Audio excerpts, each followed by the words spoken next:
mayambu ahanba magtada Helly Maisnam na tharamna okjabaga loinana khurumjari. Mayamda ngasi tahanjagadauriba wari asigi mami. Mapok Thirabi Maja Ebema. Wari asibu ibirakpana Thoibi Khuman. Wari asi mayam punna taminarasi. Akanba lanfamda mai thiraba laibakni. Laibak adugi miyamsu nungsuk nungjanana thawai nungaifam khangde. Lan chatkiba magi imungi nupa oibasing. Kana amagina nushiraba macha nupa, kana amagina naitom yaujaba mabung. Kana amagina maupa, kana amagina imung puriba mapa. Landa mai thiraba nina lan phawina puduna migi makutta jankrani khanbagi thamoi kaina tengthana oibagi khonjel na pik thalami. Konungdana amuk lan mising ado maru iruk lukna leinarami. Migi makhut chankragani khanduna adubu ngaihaki matungda konung adu irang langi. Ningthau phambal kaba kuidriba thauna pharaba yamna matik mathauna leiba. Leipak miyam pumnamakna nungsiba ningthau adu yeknabagi makhutta lanfa oina mai thibadagi konungda purakpani. Mahaki leimabusu yeknabasingna phage khanna tanabada yeknabagi makhutta tajringai masa matomta sijakri. Numit adu magdadani ina punglup luplaba hakchang aduna taibang khongdarakpa kuidribi mamom nungsibi koloi magi minglenna linthoibu mathada chetna konsinduna kaplami amuksu nungsina yengi kapna onthokna Maraibak Thiradako natomta leihauba tareda. Asumna hairaga mahaki khwaidagi achanba manan sengoigi mafamda angang nawa oiriba linthoibu sinaramduna haira iyamna wana. Sengoi, nangnane, mabu nacha sakna yoglauko. Aina laibak asi ngaglakpa ngamdrabasu. Mahakna hayeng matam amada, laibak asi kanba oisano. Asumna hairaga ningthawaduna angang nawa oiribi linthoibu. Sengoida sinaraduna jenkro mafam asidagi chatkro haina yamna kanna hairai. Sengoina kaplaga iningthau nanaibu kari oirasige takpiriba wafam asibu karino. Ningthau aduna sor sangna holaduna tapna chalo thintaragana ngasi aina mai thiba nangliba ase aigi ichil inaugi khut phajana yawi angang adubusu makhoina soidana manghanba pamgani ai khang nangna chatringaida aigi lukhomda sana khaujau leibani madusupu. Asumna hairaduna ningthaugi yathang matung inna sengoina khonglei thuna angang adubu puraduna mirak narak yenglaga prap mayum tamna laklami. Mahaki imung manungda pau adu tamne atopa leibaki makhutta maithiba haibaduga oire amuk Maja Ebema angang nawa oiribi adugi oihauriba phibam aduga imungi miyoi singsu onthokna nungainadre. Sengoigi apokpina linthoibu pamlaga nungsina yenglaga nungaitana. Kayada nungsiribano matause taibangi awa ana karimata khangzadribanido. Nofet tawduna lairibase. Asumna lairingaida lanmi khara amuk sengoigi yumda prap laklaga pakhatna. Angamba yamna thuna mafam asi thadokduna chatpikro. Iningthaugi manawi bungona Maja Ebemagi khungul lirak hawre. Asomda maning phawduna chenbikro. Asumna haibadagidi sengoigi imung pulapna Maja Ebemabu kandaba yade khanduna makhoi pulap chelakle. Somdana manawi bungo wangthoina sauna sagol thaurai murum soladuna. Iyamba phana oirabasu. Manaw nupa ibu yet thangba pambomsu hapu yadaba. Khanglabra hojikti. Nathwai mangledana. Nangi nupishu matomta sijakre. Nacha nupi asiso makhauri charam met khairaga hatoki khangani. Nangini haiba imari amata thamna. Asumna matek khara sagol thauduna laklami. Wangthoi Maja Ebemabu sengoina puki haiba khangladuna sengoigi mayum tamna khongullirai. Adubu sengoigi mayum adudi taibang miyoiba amata su leiramdri. Manawi bungona sauna. Iya. Kiri boire. Nakhoina chendana kasu tawri. Chelu. Kadai phawba chenba ngambage haibadu yengba taredana. Asumna lairingai tanja asida Manao ibungogi lanmi khara amu prap sagol thawraktuna pau tamlari. Manao ibungo ningthau khoiren ngambana konungda lao lan mai pakpagi harau nungaiba phongdokse. Angang adu nupini thoidokna yelakadabasu leitre. Pikli hatlabasu leisabi pharaga kona hatse. Konungda khonglei thuna lao haiduna haibire. Manao ibungo wangthoi wakhal haifet khalle. Hoine. Mama mapa haira loina sire. Maral mathum haira aina loina laurani. Magi karimta su leiraroi. Nupa oidana lan taurakani haibasu leite. Hoida.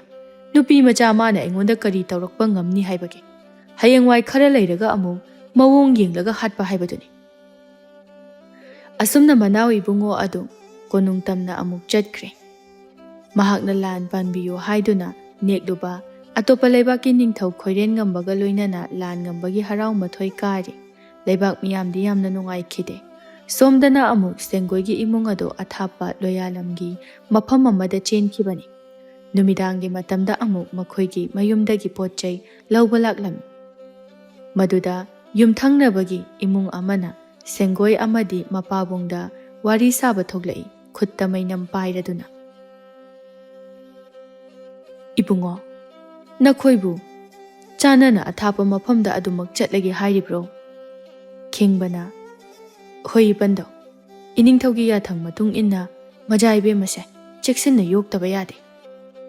Ahal aduna sor sangna hontharaga yamna nungaitana hairei. Taibang mapu magi kumhai haibado tari. Onthokna nungai khidre. Adu aina khanbadadi nakhoise mafam asida sumak leirabasu yagadra hainadi khali. Maramdi ngasaido Manao ibungo wangthoina nakhoigi thongal asi hek yaurakpaga konungdagi lanmi kharana amuk prap laktuna wa hairare. Maja Ebema adudi nupini. Mana lan taurakpa ngamgadaba karisu leite. Konungda lao lan mai pakpagi harau nungaiba phongthoksi haidana asumna pau tamkhibani. Aina khanbadadi karisu tauraroidra haina khali. Sengoi tapna o adumna hairamboire. Hoi karisu taudabadi oisano ipanthau. Adubu cheksinbadi phai. Aduna aikhoi khara lapna matam khara di leirukige. Ahal aduna kaplaga oh nungsibanida iningthaudo. Mabuk mapaungna phariba. Wangang sangang su yamna nungsibani. Onthokna su phatkidreda ko Manao ibungose. Haujikti yeknabana panba haibado oire. Micham miyam aikhoidi kham thengna waragani. Phare cheksinna layu ko sengoi marak talao. Asumna sengoi amadi mahaki imung loyalamgi mafam aduda leirami. Sengoigi loinabi maipakpinasu Maja Ebema linthoibu hek pokchaba machagumna luna chana yokjarami. Laira jarabasu sengoigi imung aduda linthoi minungsina pik thanna phangba yamna Maraibak phaba angang ama haibadu oirami loyalamgi mafam aduda. Nongmadi linthoi mataroi singa yumthangnabagida laidi sanaba chatki. Maipakpina yengduna leihawi murum su sonjai. Lairaba aikhoigi yum asida hek leibadagi Maja Ebema se segai tugaiba amanba phijek ngakta setlego. Konung aduda leijaramlabadi khayada nungai sakadabana. Leiriba mahaki mari sing aduna Maja Ebema bu amukta thamoi sengna lawsinbirabadi thamoi se onthokna penjaganida. Aina kaubusu tade khalisidi nate kaidaurage tuminna phamlaga murum solisibo. Maipakpina tapna nupa yengbiyune Maja Ebema se lairaba aikhoigi yum asida leibadagi khayada Maraibak Thirabano segaiba phiro masi mayam siga yengbada yamna nungaitaba haibadu oire adugi sum khanjaramlibani. Sengoi tapna phamtharaklaga khangdre Maja Ebema gi laibak se kadomda thoga dawriban onthokna laibak thiba haibaduni.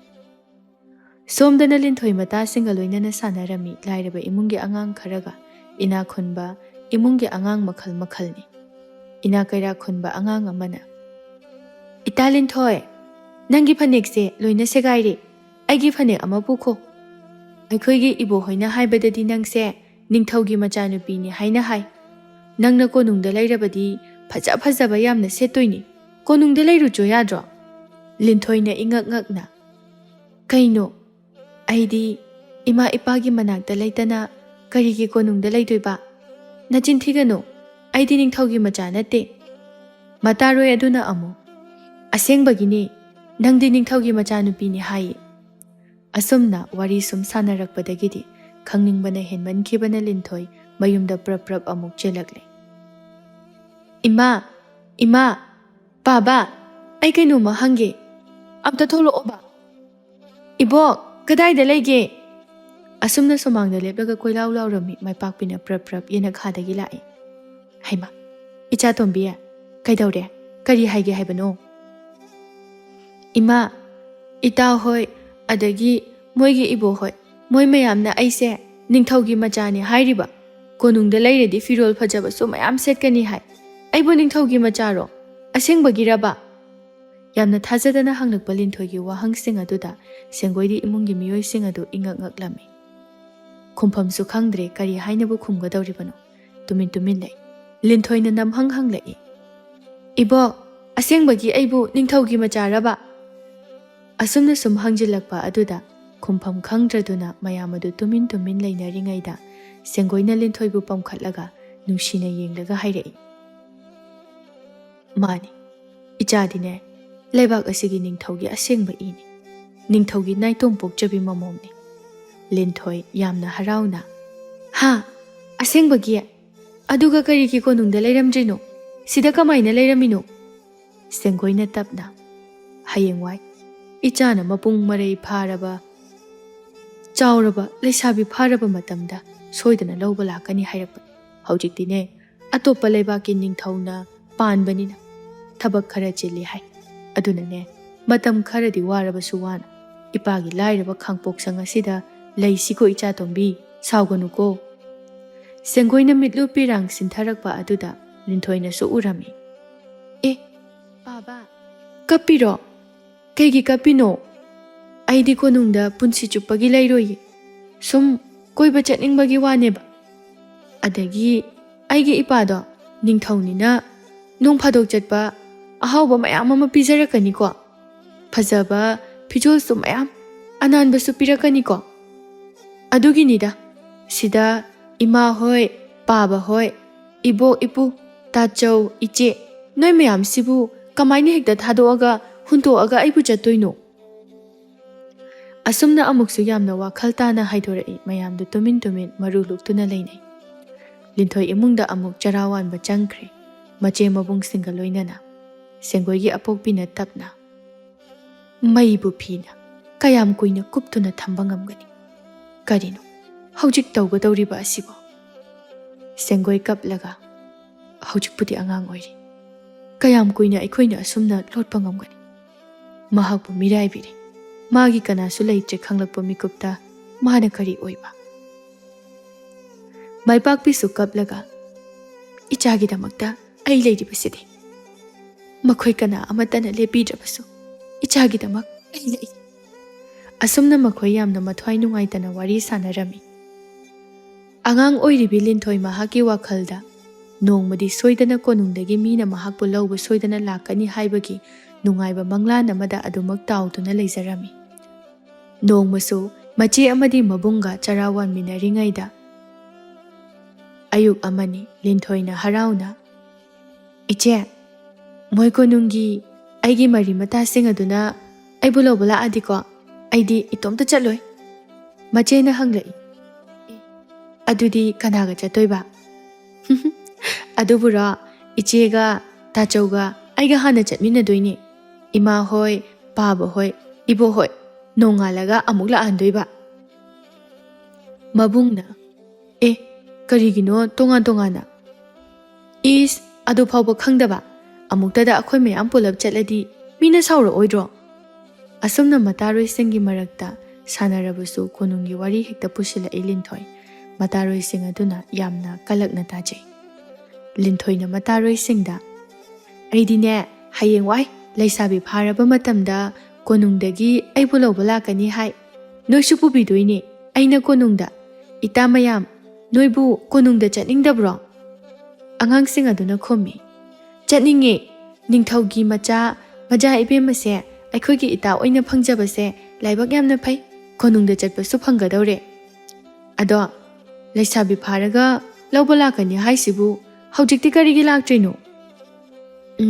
ꯃꯣꯏꯒꯤ ꯀꯣꯅꯨꯡꯗꯣ ꯊꯕꯛ ꯌꯥꯝꯅ ꯆꯤꯜꯂꯤ ꯍꯥꯏ꯫ ꯑꯁ, ꯅꯣꯏ ꯈꯪꯗ ꯇꯧꯏꯅꯦ, ꯀꯣꯅꯨꯡꯗꯣ ꯍꯧꯖꯤꯛꯅꯦ ꯑꯇꯣꯞꯄ ꯂꯩꯕꯥꯛꯀꯤ ꯅꯤꯡꯊꯧꯅ ꯄꯥꯟꯕꯒꯤꯅꯦ ꯊꯕꯛ ꯌꯥꯝꯅ ꯆꯤꯜꯂꯦ ꯍꯥꯏꯉꯣ꯫ ꯑꯁꯨꯝꯅ ꯁꯥꯟꯅꯕ ꯆꯠꯄ ꯈꯨꯗꯤꯡꯒꯤ ꯀꯣꯅꯨꯡꯒꯤ ꯋꯥꯔꯤ ꯉꯥꯛꯇꯅꯤ ꯂꯤꯟꯊꯣꯏꯅ ꯁꯥꯟꯅꯗꯨꯅ ꯂꯦꯟꯅꯖꯔꯤꯕ꯫ ꯁꯣꯝꯗꯅ ꯑꯃꯨꯛ ꯃꯤꯆꯝ ꯃꯤꯌꯥꯝ ꯑꯗꯨ ꯋꯥꯕꯅ ꯈꯝ ꯊꯦꯡꯂꯗꯨꯅ ꯃꯈꯣꯏ ꯃꯁꯦꯟ ꯑꯄꯦꯟ ꯄꯦꯟꯗ ꯐꯣꯡꯗꯣꯛꯅꯔꯝꯃꯤ꯫ ꯍꯩꯍꯥ, ꯈ꯭ꯋꯥꯡꯒꯁꯦ ꯌꯥꯗ꯭ꯔꯦꯗ, ꯋꯥꯔꯦ ꯍꯥꯏꯗꯤ ꯋꯥꯕꯗ ꯂꯣꯏꯔꯦ꯫ ꯅꯨꯡꯁꯤꯕꯅꯤꯗ ꯂꯩꯈꯤꯗ꯭ꯔꯕ ꯑꯩꯈꯣꯏꯒꯤ ꯏꯅꯤꯡꯊꯧ ꯑꯗꯣ꯫ ꯂꯩꯃ, ꯏꯃꯥ ꯏꯕꯦꯝꯃ ꯑꯗꯨꯁꯨ ꯑꯣꯟꯊꯣꯛꯅ ꯄꯥꯝꯃꯨꯈ꯭ꯔꯦꯗ꯫ ꯃꯅꯥꯎ ꯏꯕꯨꯡꯉꯣꯁꯦ ꯑꯣꯟꯊꯣꯛꯅꯁꯨ ꯃꯕꯨꯛ ꯐꯠꯈꯤꯗ꯭ꯔꯦꯗ꯫ ꯂꯧ ꯌꯥꯝꯅ ꯎꯕ ꯎꯗꯕ ꯑꯃꯠꯇꯁꯨ ꯍꯟꯅ ꯌꯦꯡꯕꯤꯗꯦ꯫ ꯂꯧꯁꯥꯟ ꯑꯁꯤꯕꯨ ꯌꯥꯝꯅ ꯍꯦꯛꯇꯃꯛ ꯈꯣꯝꯒꯠꯂꯤ꯫ ꯌꯦꯛꯅꯕ ꯂꯩꯕꯥꯛ ꯑꯣꯏꯔꯤꯕ ꯅꯤꯡꯊꯧ ꯑꯗꯨꯒꯤꯗꯤ ꯃꯅꯥꯎ ꯏꯕꯨꯡꯉꯣꯅ ꯈꯔ ꯈꯤꯠ ꯍꯦꯟꯖꯤꯟꯈ꯭ꯔꯦ꯫ ꯑꯗꯨꯅꯤ, ꯋꯥꯉꯥꯡ ꯁꯉꯥꯡꯅ ꯃꯔꯣꯜ ꯑꯃ ꯃꯊꯛꯀꯤ ꯑꯍꯜꯅꯤ, ꯏꯄꯥꯒꯨꯝꯕꯅꯤ ꯏꯃꯥꯒꯨꯝꯕꯅꯤ ꯍꯥꯏꯕꯒ ꯑꯃꯠꯇ ꯂꯩꯕꯖꯥꯠ ꯅꯠꯇꯦ꯫ ꯄꯨꯛꯅꯤꯡ ꯌꯥꯝꯅ ꯅꯨꯡꯁꯤ꯫ ꯁꯤꯒꯨꯝꯕꯁꯤꯡ ꯑꯁꯤ ꯈꯜꯂꯨꯔꯒ ꯏꯅꯤꯡꯊꯧꯗꯣ ꯍꯦꯛꯇ ꯅꯤꯡꯁꯤꯡꯂꯛꯏ꯫ ꯅꯣꯏ ꯅꯤꯡꯁꯤꯡꯂꯤꯕ ꯅꯠꯇ꯭ꯔꯣ? ꯅꯣꯡꯃ ꯂꯩꯈꯤꯗ꯭ꯔꯕ ꯏꯅꯤꯡꯊꯧꯅ ꯑꯩꯈꯣꯏꯒꯤ ꯈꯨꯜ ꯑꯁꯤꯗ ꯂꯥꯛꯄ ꯃꯇꯝꯗ ꯏꯁꯤꯡ ꯆꯥꯎꯕꯅ ꯃꯔꯝ ꯑꯣꯏꯔꯒ ꯑꯩꯈꯣꯏꯒꯤ ꯈꯨꯜ ꯑꯁꯤꯅ ꯏꯍꯦꯟ ꯍꯦꯟꯅ ꯋꯥꯈꯤꯕꯗꯣ꯫ ꯆꯔꯥ ꯍꯦꯟꯕ ꯅꯨꯃꯤꯠ ꯃꯁꯤꯡ ꯌꯥꯝꯂꯛꯂꯕꯗ ꯑꯩꯅ ꯅꯤꯡꯊꯧꯅ ꯂꯥꯛꯄ ꯃꯇꯝꯗ, ꯏꯅꯤꯡꯊꯧ, ꯍꯟꯗꯛꯇꯤ ꯅꯥꯇꯩ ꯌꯥꯝꯅ ꯆꯥꯈꯤꯗ꯭ꯔꯦ, ꯐꯧꯕꯣꯠ ꯃꯁꯤꯡ ꯁꯨꯅ ꯄꯤꯕ ꯉꯝꯗ꯭ꯔꯦ ꯍꯥꯏꯕꯗ ꯏꯅꯤꯡꯊꯧꯅ ꯅꯣꯛꯐꯦꯠ ꯇꯧꯔꯒ ꯍꯥꯏꯔꯛꯈꯤꯕꯗꯣ꯫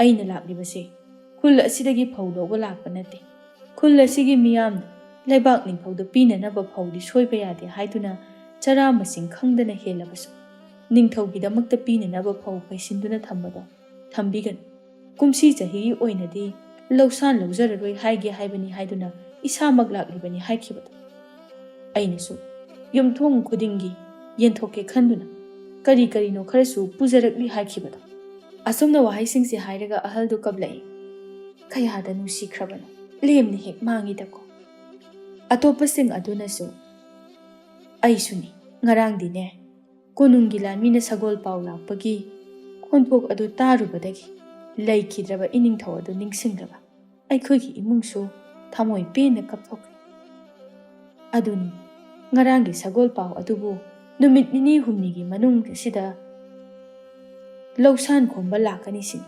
ꯑꯗꯨꯁꯨ ꯐꯧꯕꯣꯠ ꯃꯌꯥꯝ ꯑꯃ ꯄꯤꯗ꯭ꯔꯕꯗꯤ ꯂꯩꯕꯥꯛ ꯃꯤꯌꯥꯝ ꯃꯃꯥꯡꯗ ꯁꯨꯅꯨ ꯌꯥꯏꯉꯪ ꯇꯩꯔꯒ ꯅꯨꯡꯁꯥꯗ ꯐꯧꯔꯒ ꯍꯥꯠꯀꯅꯤ ꯍꯥꯏꯕꯁꯤꯕꯨ ꯑꯩꯈꯣꯏꯕꯨ ꯏꯔꯜ ꯌꯥꯝꯅ ꯂꯩꯕꯗꯨꯅ ꯑꯣꯟꯊꯣꯛꯅ ꯅꯨꯡꯁꯤꯈꯤꯗ꯭ꯔꯦꯗ꯫ ꯃꯥ ꯑꯐꯕꯗꯤ ꯑꯣꯏꯔꯣꯏ, ꯈꯣꯌꯨꯝ ꯃꯥꯒꯤ ꯋꯥꯌꯦꯜ ꯁꯣꯏꯗꯅ ꯂꯥꯛꯀꯅꯤ꯫ ꯍꯧꯖꯤꯛ ꯃꯥꯅ ꯃꯍꯦꯜꯂꯤ ꯈꯟꯗꯨꯅ ꯂꯩꯔꯤꯕꯁꯦ ꯂꯩꯈꯤꯗ꯭ꯔꯕ ꯏꯅꯤꯡꯊꯧ ꯑꯗꯨꯒꯤ ꯃꯒꯨꯟ ꯃꯆꯦꯠ ꯑꯃꯠꯇꯁꯨ ꯌꯥꯎꯗꯦꯗ꯫ ꯑꯁꯨꯝꯅ ꯂꯩꯕꯥꯛ ꯄꯨꯝꯕꯒꯤ ꯃꯤꯌꯥꯝ ꯑꯗꯨ ꯌꯥꯝꯅ ꯊꯃꯣꯏꯗ ꯄꯦꯟꯅꯗꯕ ꯍꯥꯏꯕꯗꯨ ꯑꯣꯏꯔꯝꯃꯤ꯫ ꯁꯣꯝꯗꯅ ꯑꯃꯨꯛ ꯃꯅꯥꯎ ꯏꯕꯨꯡꯉꯣ ꯋꯥꯡꯊꯣꯏꯗꯤ ꯃꯥꯒꯤ ꯃꯅꯤꯡ ꯊꯨꯡꯂꯦ ꯈꯟꯗꯨꯅ ꯑꯉꯥꯎ ꯑꯐꯩꯒꯨꯝꯅ ꯀꯨꯁꯤꯔꯥꯁꯤ ꯇꯧꯗꯨꯅ ꯂꯩꯔꯝꯃꯤ꯫ ꯀꯣꯅꯨꯡꯗ ꯂꯩꯕ ꯑꯉꯝ ꯑꯊꯧ ꯑꯃꯠꯇꯅ ꯍꯥꯏꯕ ꯋꯥꯁꯨ ꯂꯧꯔꯝꯗꯦ꯫ ꯃꯅꯥꯎ ꯏꯕꯨꯡꯉꯣ ꯋꯥꯡꯊꯣꯏ ꯅꯤꯡꯊꯧ ꯈꯣꯏꯔꯦꯟ ꯉꯝꯕꯒ ꯅꯣꯛ ꯅꯣꯛꯇꯨꯅ ꯋꯥꯔꯤ ꯁꯥꯔꯝꯃꯤ꯫ ꯋꯥꯡꯊꯣꯏꯅ,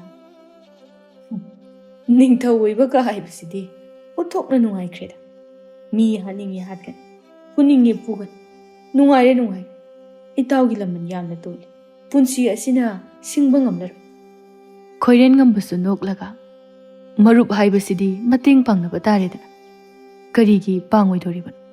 ꯂꯃꯟꯒꯤ ꯋꯥꯁꯤꯗꯤ ꯇꯣꯛꯑꯁꯤꯗ ꯏꯇꯥꯎ, ꯀꯨꯝ ꯈꯨꯗꯤꯡꯒꯤ ꯄꯤꯔꯤꯕ ꯂꯧꯁꯥꯟ ꯃꯌꯥꯝ ꯑꯁꯤꯅ ꯄꯨꯡꯄꯦꯟ ꯄꯦꯟꯖꯔꯦ꯫ ꯄꯨꯟꯁꯤꯗ ꯑꯁꯨꯛ ꯌꯥꯝꯕ ꯂꯧꯁꯥꯟ ꯑꯁꯤꯗꯤ ꯀꯅꯥꯝꯇꯅ ꯄꯤꯔꯛꯇꯦ꯫ ꯑꯗꯣ ꯏꯇꯥꯎ, ꯑꯩꯅ ꯍꯪꯒꯦ ꯈꯟꯕ ꯑꯃ ꯑꯗꯨꯝ ꯀꯥꯎꯔꯒ ꯂꯩꯔꯤ, ꯉꯁꯤꯗꯤ ꯅꯤꯡꯁꯤꯡꯂꯤꯉꯩꯁꯤꯗ ꯍꯪꯒꯦ꯫ ꯑꯩꯅ ꯑꯇꯣꯞꯄ ꯂꯩꯕꯥꯛꯀꯤ ꯅꯤꯡꯊꯧꯁꯤꯡꯗ ꯑꯩꯒꯤ ꯏꯌꯥꯝꯕꯒ ꯂꯥꯟ ꯇꯧꯕꯤꯌꯨ, ꯃꯥꯕꯨ ꯍꯥꯠꯄꯤꯌꯨ ꯍꯥꯏꯗꯨꯅ ꯂꯥꯟ ꯅꯦꯛꯄ ꯆꯠꯄꯗ ꯂꯩꯕꯥꯛ ꯑꯃꯠꯇꯅ ꯌꯥꯔꯛꯇꯦ꯫ ꯌꯥꯝꯅ ꯂꯨꯅ ꯇꯤꯟꯅꯕꯅꯤ,ꯃꯕꯨꯛ ꯃꯄꯥꯎ ꯌꯥꯝꯅ ꯐꯕꯅꯤ ꯍꯥꯏꯗꯅ, ꯑꯗꯨꯒ ꯏꯇꯥꯎꯗꯤ ꯍꯔꯥꯎ ꯍꯔꯥꯎ ꯌꯥꯔꯛꯏ꯫ ꯑꯩꯒꯤ ꯏꯌꯥꯝꯕ ꯑꯗꯨꯒꯁꯨ ꯑꯗꯨꯝ ꯅꯨꯡꯁꯤꯅꯅ ꯂꯣꯏꯅꯩ, ꯌꯥꯔꯛꯄꯒꯤ ꯃꯔꯝ ꯑꯁꯤꯕꯨ? Khoiren ngamba noklaga aidi yamna luba wafamga malu adugi wa oireko sumdobani isam samjilaga maramdi sikina kiba singi damakta wa sangto uduna kanadi nangi nayambagi nupido aina nushi pame haibada yarakidi nayamba aduna hena nushi haiduna aibu ikaiba pibirame marildi haifet kale siramda yoruba phawbada aigi nakta leirusi haibada yakidene adum sijagredana wangthoi noklaga o ai wakhal tari iyamba ningthau adu siragadi magi loinabi adu amu itawgi oiba yananaba hotnarakpanidana hoine hoine aduni adubu sikredana machanupi ama loyalamda leikibadaine mado itawna numit aduda hatke tawbada aina khambagi maramdi leisabi pharaklaga mamaga masak manaraklabadi machanupi do oina taloi singda change haidana sum khanba yam kaibrani sibo e karigi kaidoino karimta akaiba leite thamoigi ningai haibase kangraponi apamba phangba matamda thamoi ningai tokadawriban karisu akaiba leiteda ningthau khoiren ngambana noklaga das aduni dana itaw khaktani aigi thamoi khangbiba ado madugi nupi macha dubu karamba mafamda leikhiban masak machudi khangamaruini tawisibu hera adugi de irai laibadubu leisabi pharamani haiba matam aduda koithi thibada phangba poni matam adudadi masagi aripa masak mawong laan mama manbra mapa manbra haibadu hek yinga khangadawu poni ne sengoi haiba achanba manai amada sinakiban lojing loya thungna sagol pau chatlaga sengoi thibada adum phanggadawriba poni asumna nungaina wari kaya sanuna leirami numit nini humnigi matungdani lojing loya sinba thungna konungi lanmising adu lausan khomba koichat chatlami khulgi lampakta mataroi mayamga punna sanaminaringaida linthoi lanmising lakpadu urami lausan khomba lakpani haiduna khangjapote linthoi sanarambadagi chaplipdaga lanmising aduda munna yengdaga harauna mayumda prap chelai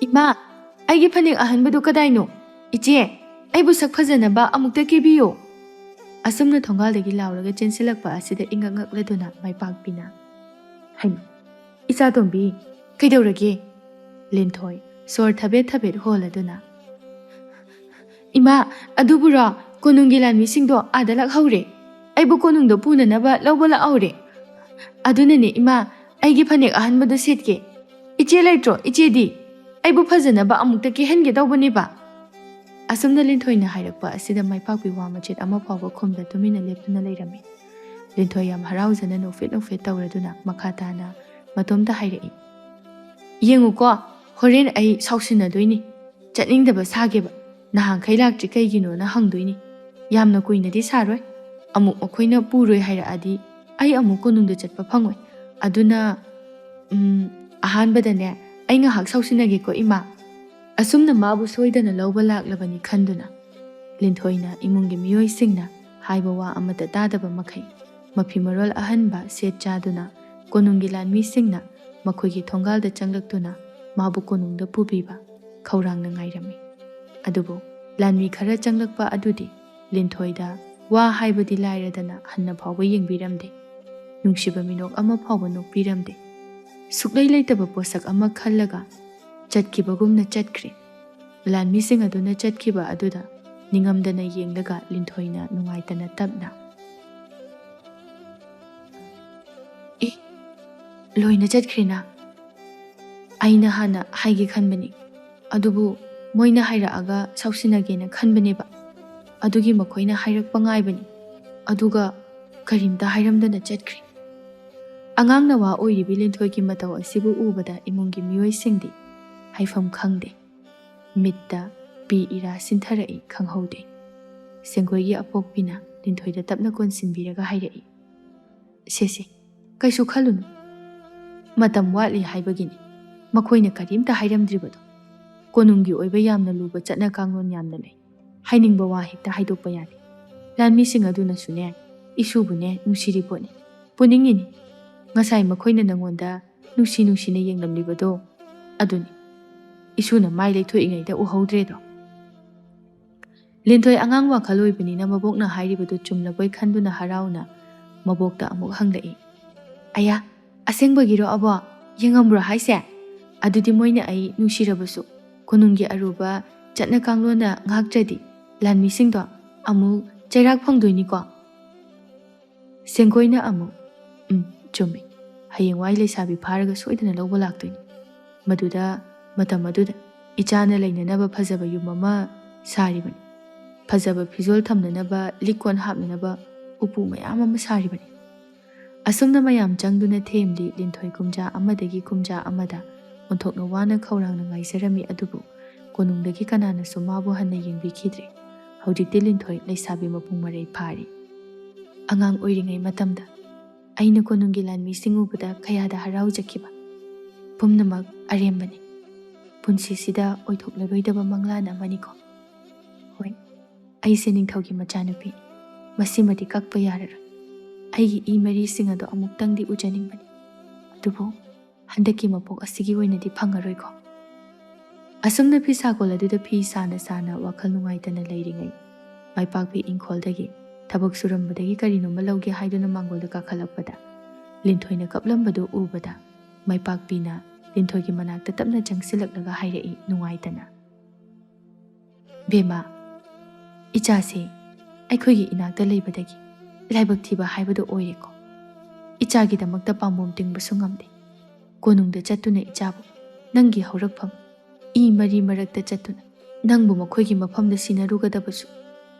Makhoina ichabu karamba mityengda yengbirakani haibasu khallubada nangi haurakphamda sinabasu ngamde. Ichana kapase yengba ngamde. Linthoi nungaitama pumba losilaga nokfet tawraga hairai. Ima, ai kapti khaigi kaptoino konungda aigi mafam leite aisu khangi. Angang oiringai wakhal mapung phajingai matamda aina sum panghaida haikibagi wanida. Mafam aduda aigi mafam machet ama phawba leiroi. Aigi mungpham khaktani ai khangi. Mafam asida aibu thambiramliba ase khoyum mana aigi tekta kaidaba mafam amada thambiramlibani haina khali. Ai mafam asida asuk nungaina leirisidi. Ima, ai kapti kaidobagi kaptoino. Mafam sida ibu ima ipa. Iche ibung mayam siga asuk nungaina leirisidi. Konunggi wari sidi nahawai angang oiringagi wanida. Ado ima, ai inaphise phajabra. Maipakpisu inaphiduda yenglaga nokfet tawraga. Yam phajai. Sigi inaphise imagi oidoini. Machusu imada yamna pakchani. Mamangda sakhiba machu aduna iboka ichega makhoi anigi oikre. Hadakti imagi mu oiradabani. Maipakpina noklaga. Ichana sabiba phisidi onthoknabu phajareda. Phare horendine numidangse chak chadoinina. Insang khara heklukhigi.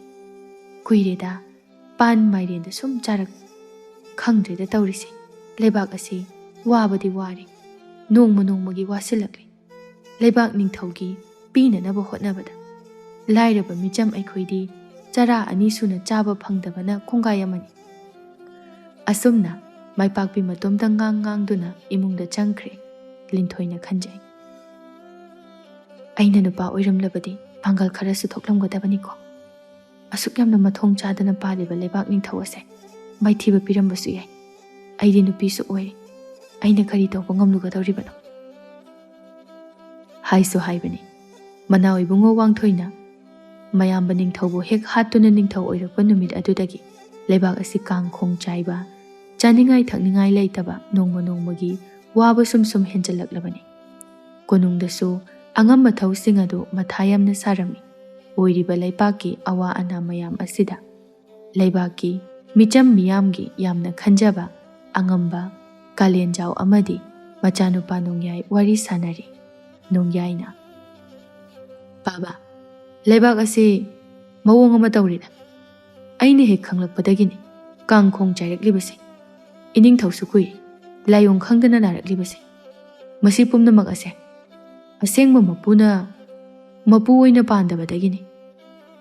Aidi mangkraba Maja Ebema da thiruge haiduna chapchana leple.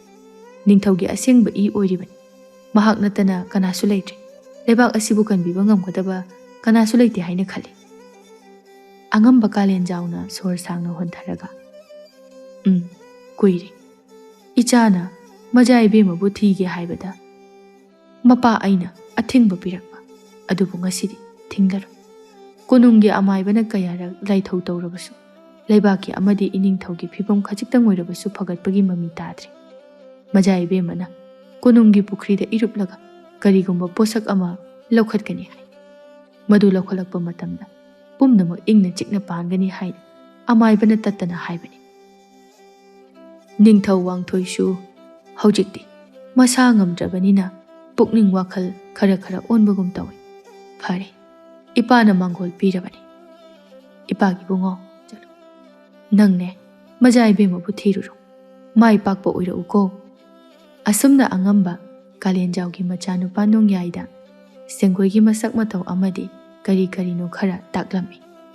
Asumna nongyai mathangi numittagi senggoigi hanagi leifam oiramba khuladuda laklami.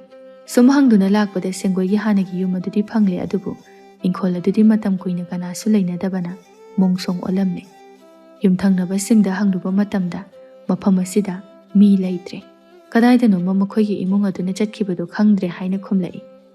Nongyaina khanjai. Iningthau wangthoigi akhaba thamon pukchel pikpa matau ubadagi Maja Ebemagi thawai kannanaba yamna thapa mafamda soidana chatlamani. Aina khanbadu mak chumli. Irai lainadi Maja Ebema bu aina phangani haibase thajadabani. Phanamak oidunasu Maja Ebema budi soidana phanganaba thigani. Asumna loijingloya chatchatuna Maja Ebema bu kanna thiba horakle. Somdana lenthoi ayuk nungthilgi matamda mayam mamangda momo noklabasu michik mirau khol tadraba ahingi matamdadi thamoi penanaba hege kapchai. Laira jarabasu yum masida aibu kayada nushina thambiriba. Makhoigi minungsi khaktana aibu awatpa amata leihande.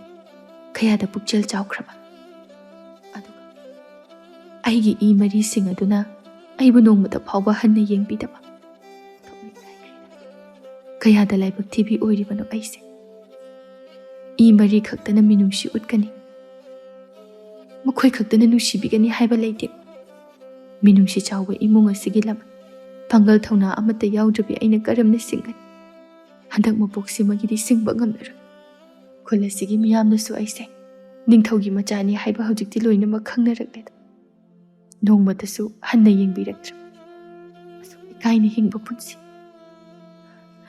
Konungdagi amuk han haigi khungba liraklaroi.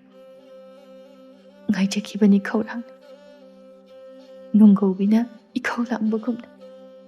Onthoknasu mapok thida ko aise. Khulgi lambi asida chatpada. Yumdagi thongal wangba lanbada.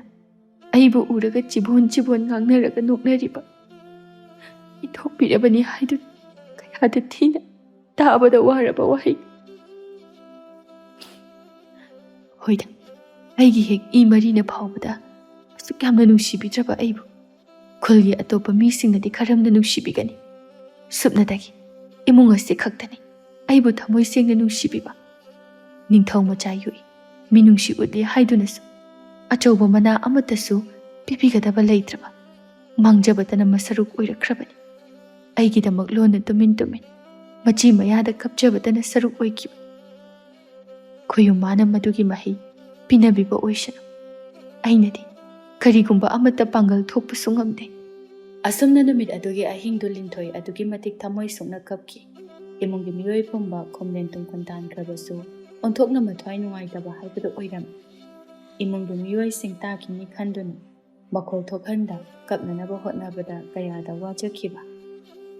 Kappa henmanbana amadi thawai nungaitaba henmanbadagi linthoi ahing aduda yaibi thawaini mahaki hakchang adubu thadokduna chat. Nongalakpa matamdadi senggoigi imung adu mikap mirau kholna pik thalami.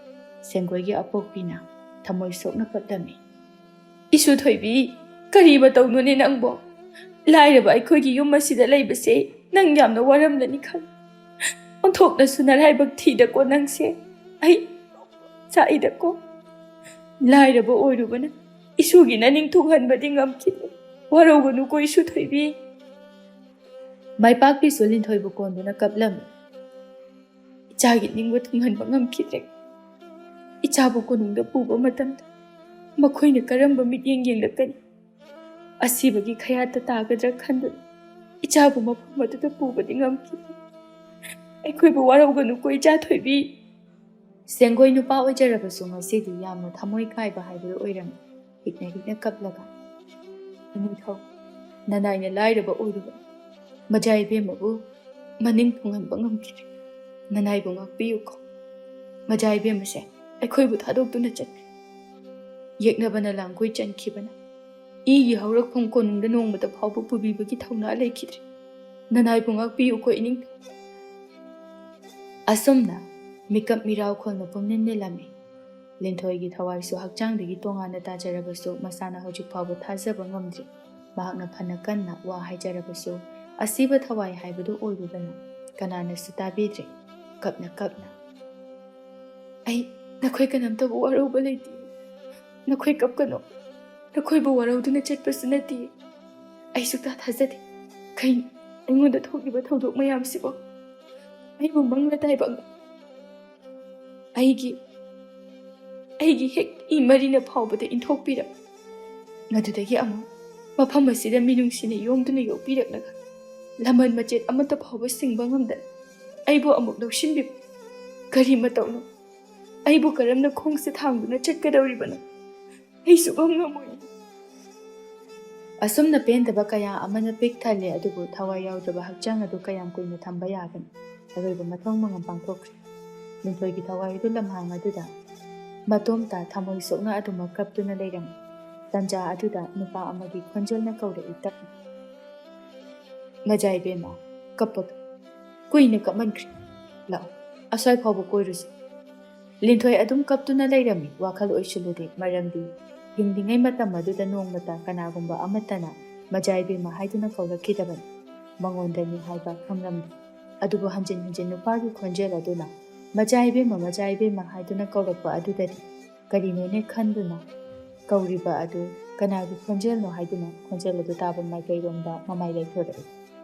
Nupa ama nokfe tawraga leptuna leirami Linthoina tapna hangde. Aibura. Man Maja Ebema buni. Asiba thawai oiraba kuina matam sangna kaptuna leiba yade. Khoyumgi chairak phangani. Hojikti aikhoise ahingba haibadu oidrabani. Linthoi ingakna. Karino haisibo. Aidi adudi amta tadri. Asiba thawaina kuina kappa yade haisibu asengbagira. Asengbagini. Aina Maja Ebemadagi siba yamna har. Aduna Maja Ebemana khangdaba yamna leiri. Linthoina chumlibra hairibasibo haina khanduna ingaknakpadu ubada nupa adu mamai leithuklaga nofet tawi. Mamai leisilaklaga amuk hairei. Ado Maja Ebema tu adagi turen torbana sida chatlusi. Lei phajaba yamna hobani. Linthoi mapunsida kananasu Maja Ebema kaubasi amukta taraktabani. Masi sakhangdaba nupa asina kaurakpa asida mabukning nungsimanduna amuksu kablai. Ihe kappa phate hairaga amuksu kape tawrisi. Karamnone aiba. Sum pukning nungsiduna kappanida. Asumna makhoi ani turen torbanlomda sum lai. Linthoi hauramliba machugi leising adu ubada punga ngawri. Leirang sing adubu uraga maithong adu momon nokje. Lei ama heke tawbada nupaduna. Yade. Lei hekpa yade Maja Ebema. Karigino haisiba. Maja Ebemana apambado haibiyo. Nanayene hekadaba. Hinglingai matamda phangkidre haidana. Siraga oina. Aidi sum nokningai ida tawrise. Asumna nupaduga ngahak wari sanai. Ado kainomta hangjagene. Somdi matau karamna sirakpanu. Dakpham amatasu leite. Akiba saktam amatasu utte. Tu aswaida leiriba thawai mayamsidi yam kizai. Masaksu yamna thi. Moide mina hatpiba phubi chaibiba adugumba nga ayamba male. Maja Ebema aigi ming mera zawkhus. Aishu yamna tamthiba mawngda sirakpa misak amani. Aikhoi leibak aside yamna wabanina thangnaba leibak. Langphai chatluraga halakpada. Lambida lumduna leiramba dakusingna aibu tangthina phuki. Itomtaga makhoi mayamga pabada onthokpa haibadu oiki. Imagidamok ichal gidamak leirakpa chana thaknanaga firo पैसा पुम्नमक मखोइना मुनबदा नतन तमथिना फुरबा मतुंगदा तसेंगना सिरे खंगनब थांगना हंजिन हंजिन मफम कयादा थिनकी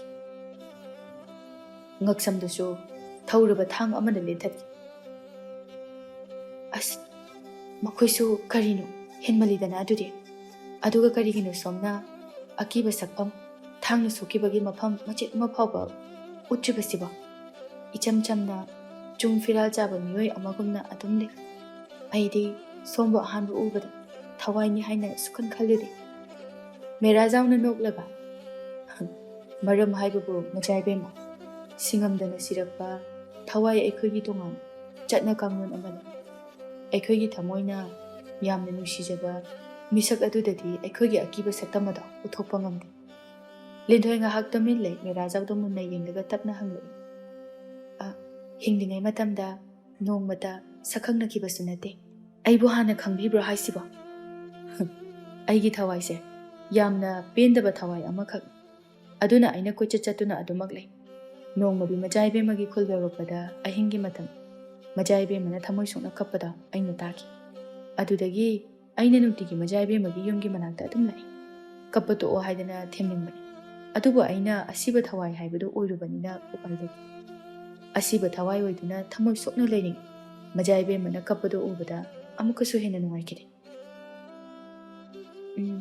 karigino laktup lakoi amata leitana haibiribasiba aikhoise taibang miyoiba natri khoyum lai oirban oidaba wa minamba wa ngangba yade ado Maja Ebema phari sigi wase to ase sibagi maram se hangna loisida kaidawruni hokre tu ada horiba ujaw mayam se asigi manakta chaluse Maja Ebema di thawai oiba kuidribanina phajaba mafam mayam leibase kaita khangam giroi ado phibam chadaba sakpham yamna thiba thawai singse aidi yamna kise makhoigi manaktadi yamna nakna changsiloisiko asumna mera jaw amadi linthoi yamna nungsi chanana loinakre linthoi taibang palda lehoba sengoi hoigi imung bu nungsingduna kapke tawbada mabukning khajikta nungsirakpada mera jawna linthoi bu kappa hekta them linthoi kapchabaga nangde mera jawna thembana hana hekta hale somdana amu angamba kalen jawgi machanupa nongyaina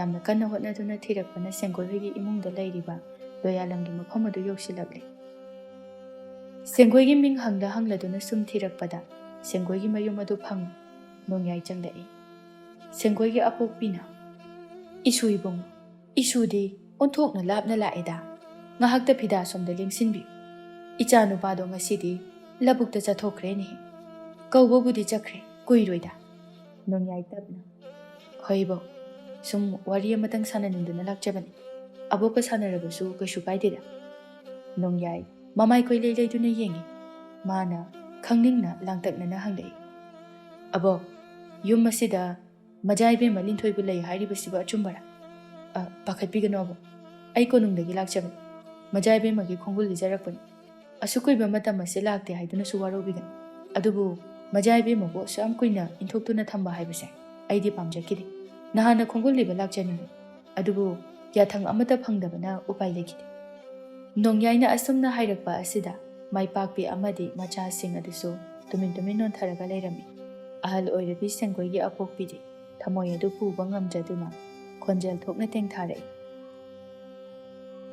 aboki Ebema isubu konungdagi lawba lae nangbo amuktadi lao isuna khawrangna ngaijaramba mikupto ngasidi thajadana lae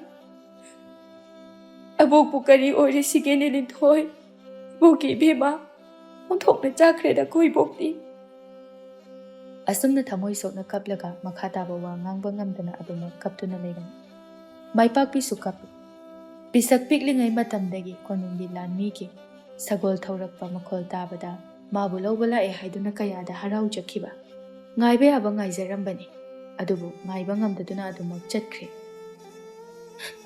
imagi Ebema numit kharani dang ngaijaramnabadi ichagi harawu mikup ado thamoi pene yengjaramgadabani onthokna suthuna chatkhreda ngaiba numit kharani daga ngairamnabadi thamoi se onthokna chakreda ai wakhal se puba ngamdre imagi Ebema karigino ꯅꯪꯅ ꯑꯩꯈꯣꯏꯕꯨ ꯊꯥꯗꯣꯛꯇꯨꯅ ꯆꯠꯂꯤꯕ ꯅꯪꯕꯨ ꯀꯣꯅꯨꯡꯗꯒꯤ ꯁꯣꯏꯗꯅ ꯂꯧꯕ ꯂꯥꯛꯀꯅꯤ ꯈꯟꯗꯨꯅ ꯄꯨꯝꯅꯃꯛꯀꯤ ꯊꯃꯣꯏꯕꯨ ꯀꯥꯏꯍꯟꯒꯦ ꯈꯟꯗꯨꯅ ꯏꯆꯥꯕꯨ ꯆꯠꯂꯕ꯭ꯔꯣ? ꯑꯁꯨꯝꯅ ꯁꯦꯡꯒꯣꯏꯁꯨ ꯌꯧꯔꯛꯂꯦ ꯅꯣꯡꯌꯥꯏꯒꯤ ꯃꯐꯝꯗ ꯄꯥꯎ ꯄꯨꯝꯅꯃꯛ ꯇꯝꯂꯤ ꯅꯨꯃꯤꯠ ꯈꯔꯅꯤꯒꯤ ꯃꯃꯥꯡꯗ ꯂꯤꯟꯊꯣꯏ ꯂꯩꯈꯤꯗ꯭ꯔꯦ ꯍꯥꯏꯕꯁꯤ ꯈꯪꯂꯤ ꯄꯤꯁꯛ ꯄꯤꯛꯂꯤꯉꯩ ꯃꯇꯝꯗꯒꯤ ꯍꯧꯅ ꯂꯤꯟꯊꯣꯏꯅ ꯀꯣꯅꯨꯡꯗꯒꯤ ꯂꯧꯕ ꯂꯥꯛꯀꯅꯤ ꯍꯥꯏꯗꯨꯅ ꯉꯥꯏꯖꯔꯛꯄꯒꯤ ꯋꯥꯔꯤ ꯄꯨꯝꯕ ꯅꯣꯡꯌꯥꯏꯒꯤ ꯃꯐꯝꯗ ꯂꯤꯔꯝꯃꯤ ꯅꯣꯡꯌꯥꯏ ꯀꯔꯤꯗꯤ ꯎꯄꯥꯏ ꯂꯩ ꯇꯨꯃꯤꯟꯅ ꯇꯥꯕ ꯅꯠꯇꯅ ꯑꯣꯟꯊꯣꯛꯅ ꯅꯤꯡꯉꯝꯈꯤꯗ꯭ꯔꯦ ꯍꯥꯏꯕ ꯅꯠꯇꯅ ꯄꯦꯟꯗꯕ ꯅꯤꯡꯉꯝꯗꯕ ꯋꯥꯔꯤ ꯀꯌꯥꯕꯨ ꯇꯥꯔꯕ ꯃꯇꯨꯡꯗ ꯅꯣꯡꯌꯥꯏ ꯎꯄꯥꯏ ꯂꯩꯇꯅ ꯃꯌꯨꯝꯗ ꯑꯃꯨꯛ ꯍꯜꯂꯛꯄ ꯇꯥꯈꯤ ꯁꯣꯝꯗ ꯇꯥꯏꯕꯪ ꯃꯤꯔꯝꯂꯦꯟꯗ ꯁꯦꯡꯒꯣꯏꯒꯤ ꯏꯃꯨꯡꯒꯤ ꯃꯤꯑꯣꯏꯁꯤꯡꯅ ꯂꯤꯟꯊꯣꯏꯕꯨ ꯀꯧꯗꯨꯅ ꯊꯃꯣꯏ ꯁꯣꯛꯅ ꯀꯞꯂꯛꯄ ꯑꯁꯤꯗꯗꯤ ꯂꯤꯟꯊꯣꯏꯁꯨ ꯀꯞꯇꯕ ꯉꯝꯗ꯭ꯔꯦ ꯍꯤꯛꯅ ꯍꯤꯛꯅ ꯀꯞꯇꯨꯅ ꯂꯩꯔꯝꯃꯤ ꯃꯦꯔꯥꯖꯥꯎꯅ ꯊꯦꯝꯂꯛꯏ ꯃꯖꯥ ꯏꯕꯦꯝꯃ ꯀꯞꯀꯅꯨ ꯃꯥꯅ ꯇꯧꯕꯅ ꯃꯥꯅ ꯐꯪꯕꯅꯤ ꯃꯖꯥ ꯏꯕꯦꯝꯃꯕꯨ ꯄꯨꯛꯆꯦꯜ ꯆꯥꯎꯅ ꯌꯣꯛꯄꯤꯔꯛꯄ ꯀꯔꯤꯁꯨ ꯊꯣꯛꯅꯗꯕ ꯃꯈꯣꯏꯒꯤ ꯏꯃꯨꯡ ꯑꯁꯦ ꯀꯨꯏꯔꯔꯣꯏ ꯃꯇꯝ ꯈꯔꯒꯤ ꯃꯇꯨꯡꯗ ꯁꯣꯏꯗꯅ ꯅꯨꯡꯉꯥꯏ ꯌꯥꯏꯐꯅ ꯄꯥꯜꯂꯒꯅꯤ ꯑꯁꯨꯝꯅ ꯃꯦꯔꯥꯖꯥꯎꯅ ꯂꯤꯟꯊꯣꯏꯕꯨ ꯑꯗꯨꯃꯛ ꯊꯦꯝꯖꯤꯟꯕꯤꯔꯝꯃꯤ ꯅꯨꯃꯤꯗꯥꯡꯒꯤ ꯃꯇꯝ ꯇꯨꯔꯦꯜ ꯇꯣꯔꯕꯥꯟꯗ ꯐꯝꯗꯨꯅ ꯃꯦꯡꯂꯒ ꯊꯥꯖꯒꯤ ꯃꯉꯥꯜꯕꯨ ꯌꯦꯡꯂꯒ ꯂꯩꯔꯝꯃꯤ ꯂꯤꯟꯊꯣꯏ ꯑꯇꯤꯌꯥꯗ ꯌꯦꯡꯈꯠꯂꯛꯂꯒ ꯇꯞꯅ ꯅꯣꯛꯐꯦꯠ ꯅꯣꯛꯐꯦꯠ ꯇꯧꯔꯒ ꯃꯇꯣꯝꯇ ꯍꯥꯏꯖꯩ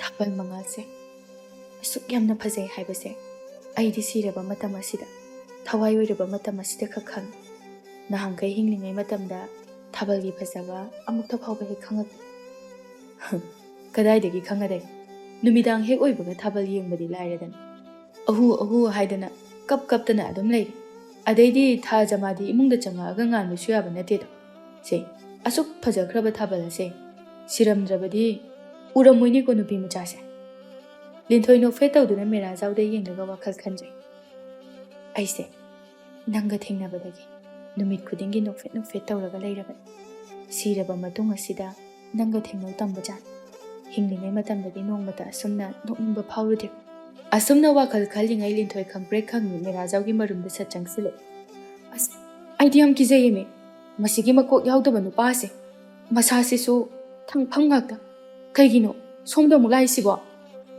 ꯃꯦꯔꯥꯖꯥꯎꯅ ꯌꯦꯡꯊꯣꯛꯂꯨꯕ ꯃꯇꯝꯗ ꯎꯔꯦ ꯃꯀꯣꯛ ꯌꯥꯎꯗꯕ ꯌꯥꯝꯅ ꯇꯝꯊꯤꯅ ꯍꯥꯠꯄꯤꯈ꯭ꯔꯕ ꯂꯥꯟꯃꯤ ꯑꯃꯒꯤ ꯊꯋꯥꯏ ꯃꯦꯔꯥꯖꯥꯎꯅ ꯍꯥꯏꯔꯛꯏ ꯑꯁ ꯁꯣꯝꯗ ꯃꯤ ꯑꯉꯥꯡꯁꯦ ꯀꯤꯔꯦ ꯍꯥꯏꯔꯒ ꯅꯣꯏꯅ ꯂꯛꯅꯗꯣꯏꯒꯤꯗ ꯇꯧ ꯑꯗꯨꯃꯥꯏꯅ ꯇꯧꯅꯨꯃꯤ ꯅꯣꯏꯕꯣ ꯏꯇꯥꯎ ꯅꯣꯏꯕꯨ ꯂꯛꯅꯕꯤꯒꯅꯨ ꯀꯩꯗꯧꯔꯕ ꯌꯥꯔꯤꯁꯦ ꯅꯁꯥꯒꯤ ꯑꯁꯦꯡꯕ ꯅꯁꯛꯇ ꯑꯣꯟꯊꯣꯔꯛꯑꯣ ꯁꯠ ꯃꯀꯣꯛ ꯌꯥꯎꯗꯕ ꯊꯋꯥꯏꯗꯣ ꯃꯁꯥꯒꯤ ꯀꯩꯁꯨ ꯇꯧꯗꯕ ꯁꯛꯐꯝ ꯑꯗꯨꯗ ꯑꯣꯟꯊꯣꯔꯛꯏ ꯑꯗꯨꯒ ꯅꯣꯛꯂꯒ ꯍꯥꯟꯅꯒꯤ ꯍꯩꯅꯕꯤꯗꯣ ꯍꯦꯛꯇ ꯅꯤꯡꯁꯤꯡꯉꯛꯄ ꯑꯅꯧꯕ ꯂꯥꯛꯄ ꯊꯋꯥꯏꯁꯤꯡꯗ ꯂꯛꯅꯕꯒꯤ ꯍꯩꯅꯕꯤꯁꯦ ꯍꯦꯛꯇ ꯇꯧꯔꯛꯏ ꯑꯁ ꯌꯥꯔꯦ ꯃꯖꯥ ꯏꯕꯦꯝꯃꯁꯦ ꯍꯦꯛꯇ ꯂꯛꯅꯕ ꯄꯪꯌꯥꯗ ꯌꯥꯕ ꯃꯤꯗꯧꯅ ꯍꯣꯏ ꯃꯖꯥ ꯏꯕꯦꯝꯃꯅꯤ ꯍꯥꯏꯕꯕꯨꯗꯤ ꯆꯨꯝꯃꯤ ꯑꯗꯣ ꯃꯤꯗꯤ ꯅꯠꯇ꯭ꯔꯦꯀꯣ ꯊꯋꯥꯏꯅꯤꯀꯣ ꯌꯥꯔꯦ ꯑꯁ꯭ꯋꯥꯏꯗ ꯆꯠꯂꯣ ꯏꯉꯥꯎ ꯉꯥꯎꯁꯤꯟꯅꯔꯗꯅ ꯑꯁꯨꯝꯅ ꯅꯨꯄꯥꯗꯨꯁꯨ ꯂꯥꯞꯅ ꯆꯠꯈ꯭ꯔꯦ ꯃꯦꯔꯥꯖꯥꯎꯅ ꯂꯤꯟꯊꯣꯏ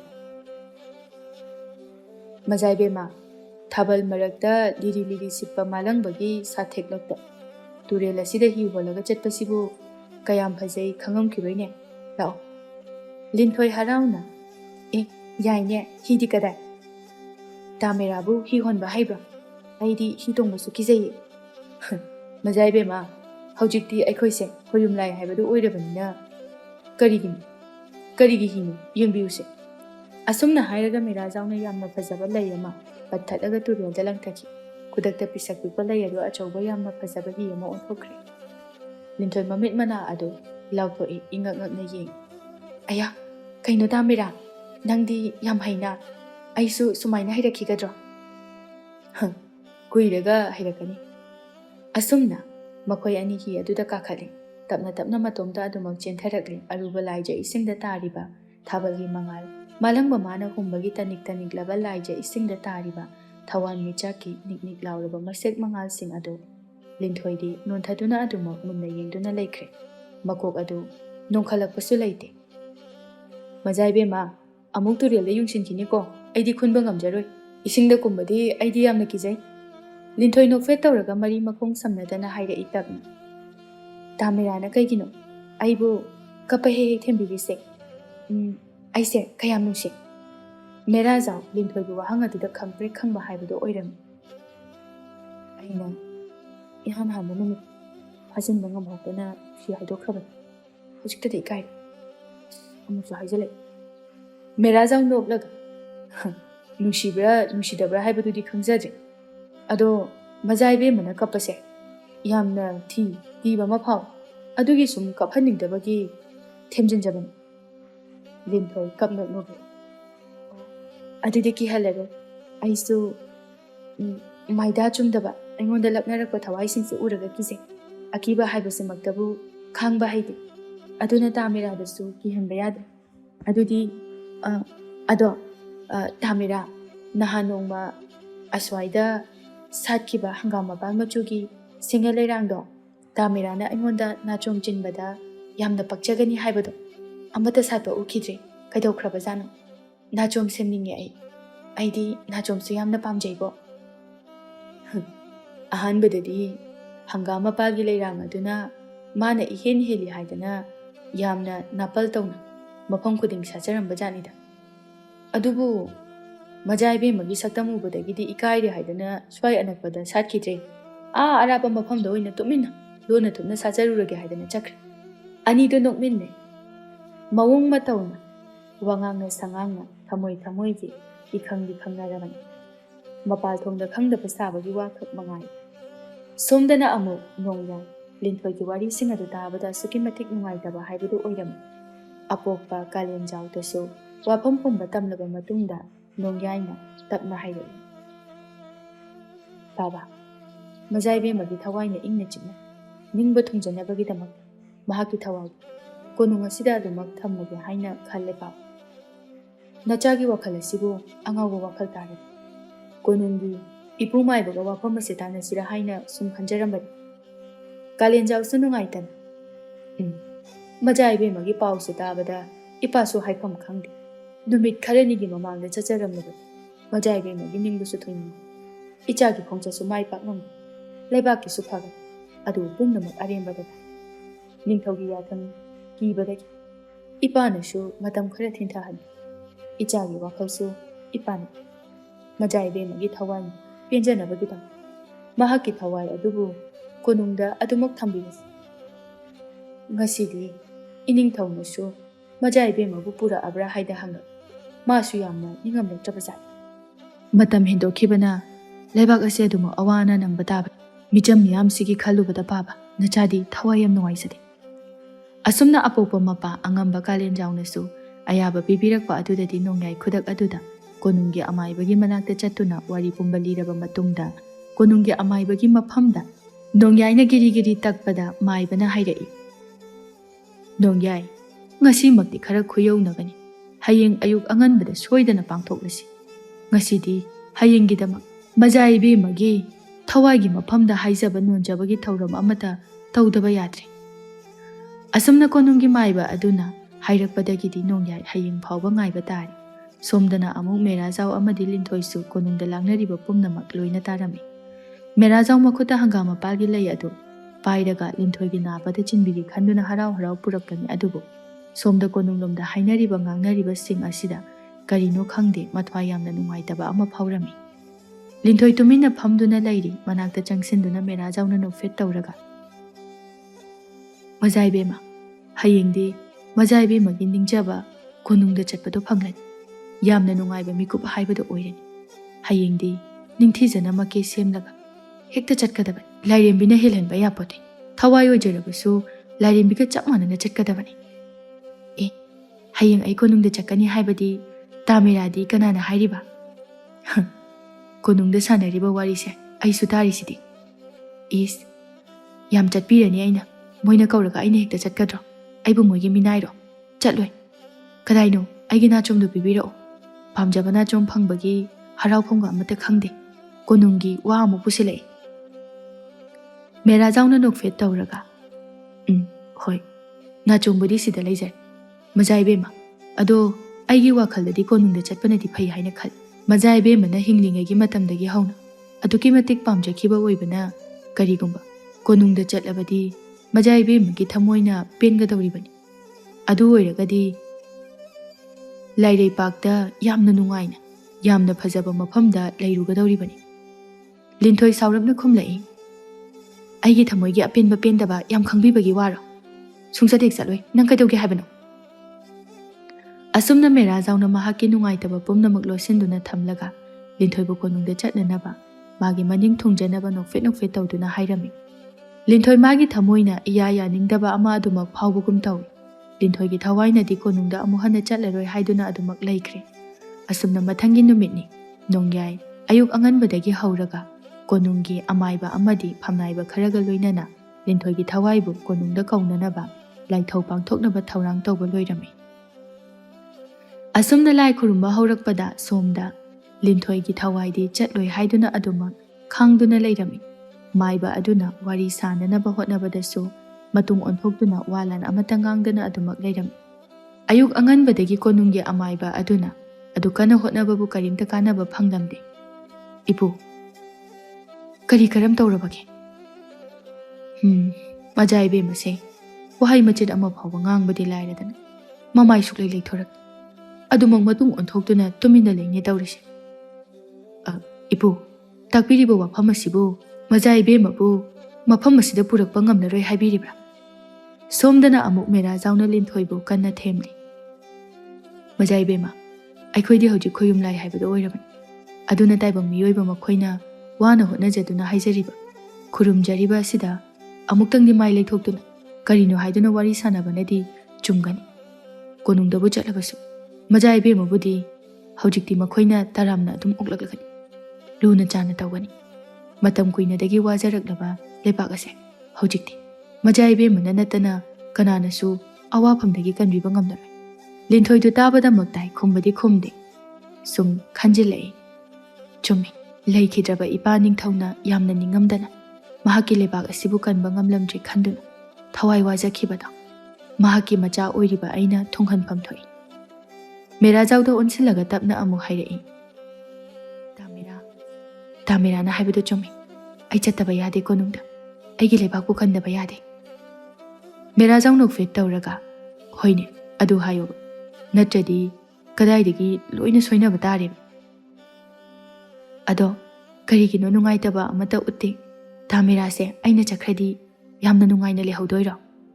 Linthoigi wahangduda Mera mabukning yamna nungsirai adubu pukning sonthaba uthokpa yade khanduna noklaga nungaitaba pumba losilaga kari wahangnu Maja Ebema kangkhong chairaba awa ana taraba upai leijadraba miyamgi awabase khandaba yadabani.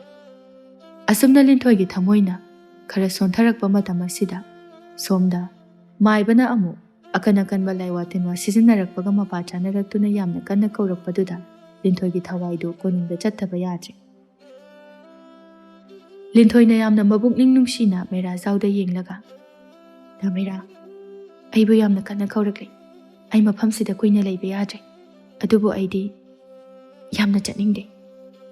Asumna hek haiba loibaga Linthoigi thawai adu Merajaugi mitmangmaktada swai launa mangkhre konung yaukhre. Merajau kari upaidi lei tumin leptuna lehauba natana somda konungdadi maiba aduna Linthoigi thawaibu kaurakpa ngamba aduda pumnamak haraurami. Nongyaina yamna wana thauna phana chatuna Linthoigi khongul lirubana maram oiraga nongyaigi mitnasu Linthoigi thawaibudi uhanbiri. Konunggi maiba aduna laison tinson tawduna nongyaina Linthoigi thawaida hairai. Maja Ebema nanaina pangdaba oirubana hinglingai matamdasu Maja Ebemaga thengnabadi ngamkhidre khara thengkhre maduna maram oiraga Maja Ebemagi ningba thongba haibadu oikhidre madugidamakta nanaibu ngakpiyu. Linthoina mahakbu wana thirakhiba nongyaida natana atopa kana amataga wari sanau haiba yakhidre. Aduna maiba amadi atopa phamnaiba singadu lapna chathoknakhre. Nongyai amadi Linthoi konunggi akoiba mafamsingda koichat chatuna wari sari nongyaina Maja Ebema warobibadi yade kharadi thengkhre konung asida adumak lengdana leibiro haibabu waroba karisu leijade thenglabasu thengna pumnamakna kathokpiriba aibu ningsingbirakduna khongol libirakpa laman yamna tonsinjari konungda matam chupagi oina leibagi wafamase matam kharadi khankhige. Hoi Maja Ebema Linthoina horen numidangdi aigi tawpham thokpa ithaudang kharadang pangthoke haina khali. Konunggi amata ngairaba pukhri asida kumlaga laibak mara chetnanaba khoyum magi mafamda amuktang haijaruge haina khali. Maduda changadaba potlam khara langbiro haiduna hairami. Asumna Linthoina Nongyayda Changadaba Pochai Pumba Hairamduna Thaurang Tauhalami Numidangni Konungi Pukri aduda Hairiba Thauramadu Pangthoknaba Tauram Linthoigi Saktamuri Basi Maiba aduga Nongyayga Khaktani Atainadi Uba Natte Matam Kuina Awa Anata aduna laklaba Leibak Asigidama Khara Safarabadi Khanduna Pukningda Khoyumabu Chetna Thagonaduna Lainaram Ningthawang Thoidi Laina Layung Khangdabana Masa Pumba Laithung Paktuna Ayona Heduna Lairami Hauka Kankhatba Amata Ngamdana Yamna Wana Lairami Asumna Mikup Khara Linthoina Isingda Irupluraba Matungda Kuide Irol Nungdagi Karigumba Khara Makuta Paiduna Kakhalai Nongyayda Piraga Hairai Se Masi Lausinbiu Ningthaugi Phambal Makhada Masibu Nungti Numit Khudingi Mairakatuna Khurumbi Humni Suba Numita Khoyumbagi Mapau Amaibigi Matengna Nangbu Lepak Asigi Ningthau Oina Hapkani Aina Ayaba Pirabani Nongyay Inga Gagna Maja Ebema Nate Nate Nanaidi Adugumbagi Itiki Palezati Adumna Takbigan Maja Ebema na Konunga Sida Matam Chupa Laiduna Lepak Asibu Senabiyo Aina Piriba Posakase Ningthau Phambal Makhada Thambada Aina Konunga Sibu Senabaga Chap Manaragani Matam Matamgi Apa Phata Pumnamak Loina Hairakani Lebaki Kari Karamba Thaurang Paikhatlaga Karamba Lebaka Marup Oiraga Chapkhatkani Pumnamak Hairakani Nanaina Maja Ebema bu Thizarubadi Ningthau Khubam Pambagi Nachade Ai Muna Khangi Aduna bu Nangi Nafamda Ningthau Khubam Asi Sinaribani Asumna Maja Ebema Linthoi Numit Kharani di Konungda Laiduna Leibaki Yaifanaba Kaya Ama Takbirami Ningthaugi Asengba I Oiribi Mahaki Thawaina Amata Chithaba Laitana Pangthoklami Ningthau Wangthoisu Masagi Maral Yazakre Adubu Mahaki Laithong Pakpa Adudi Adumak Phaba Kauba Laikhidri Asumna Linthoina Nongyagi Maphamda Leibak Ningthaugi Khubam Sinaramlaga Amu Mahaki Thawaigi Taibangda Hankre Linthoina Halakpada Mera Zauna Linthoina Yamna Pamjaba Singe Leirang Singado Makuta Nacho Mama Semduna Pairaga Nokfe Tawduna Ngaiduna Leirami Aidi Maja Ebema se Halakadaba Maludrabani Aigi Thawaina Leiba Maphamdabu Karigi Hala Oidoino Nachomduna Kanada Jingi Haino Paibiram Libadubu Karigino Aigi Maja Ebema Danatana Nachomasi Pakchagadaba Kanasulaiti Asumna Linthoi Amadi Mera Zau Matam Chupagi Oina Yamna Nungsi Chanana Laiki Sengoi Hoigi Imungsu Linthoina Aduki Matik Inakaira Khunba Imung Ama Oihanki Linthoina Hairamba Taklambu Pumba Induna Nongyaina Leibak Adugi Ningthau Oina Panduna Amuk Hanna Yamna Ingna Chikna Panba Leibak Ama Oiki